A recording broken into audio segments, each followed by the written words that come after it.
Hi guys, and welcome to TFL Classics, and welcome, if you will, my brand new, very old 2004 Mitsubishi Montero Limited. It's mine. All mine. Right now is the worst time to buy vehicles.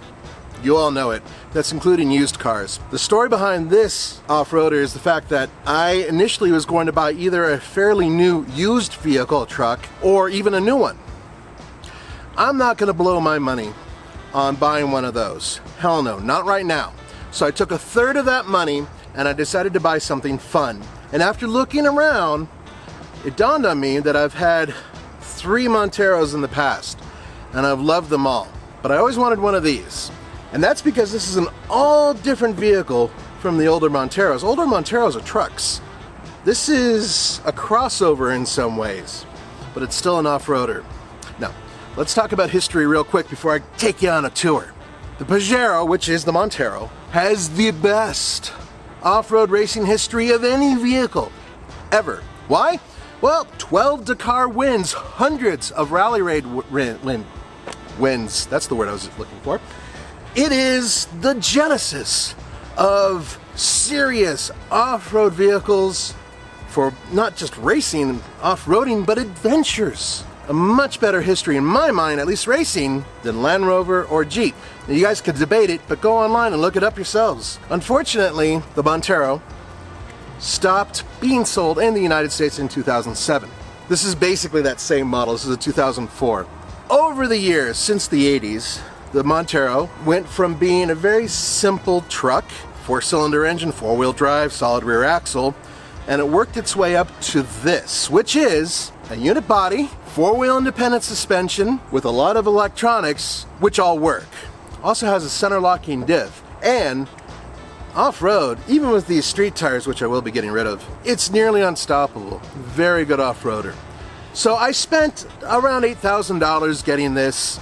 That's before all the other taxes and everything else, but it has a lot of miles on it. I don't care about that because it's extremely well maintained, and as you can see, it's very clean. So let's take you on a little tour, and I guess I'll start with the engine. So, camera guy, I'm gonna pop that hood. I believe it was around 2003 they put in the beefier 3.8 liter V6. That's what you're looking at here. The prior powertrain didn't put out enough power. Frankly, neither did this. 215 horsepower, and I think it's around 248 pound-feet of torque, give or take. This vehicle weighs about 4,800 pounds, so it's not fast, and it's not that efficient. It has a 5-speed automatic transmission, and it gets about 19 miles per gallon on the highway. I think it's around 15 city, although I've been averaging around 18, 17, and that's up at high elevation. And it runs like a sewing machine. That is to say, you turn it on and it just goes, it sounds great. It's just not that powerful. And yeah, I know that I've heard about people putting turbos in them, larger engines in them, V8s in them. That ain't gonna happen. As long as I can keep this powertrain going, set up with this transmission, I'm gonna be happy as a clam. By the way, that is one clean engine. And no smoke, no leakage, nada. Let's go to the interior. Come onto the front seat. Camera guy's gonna go through the passenger side and I'll meet you in the front. One of the reasons I like Monteros is because really good headroom. And there's something that maybe you guys can agree with me on, or maybe not. Look how big the windows are. This doesn't exist anymore. When you're in a modern crossover or SUV, the windows and everything have been squished. Now it's for safety, but I really like having giant windows. It's just really cool. Love this too.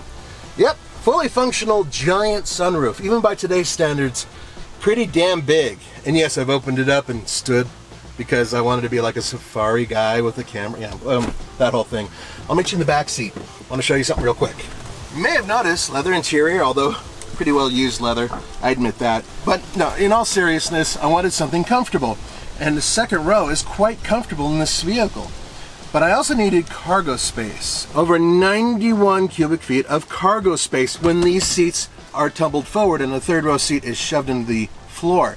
Now that is more cargo room than a modern Toyota Land Cruiser. Think about that.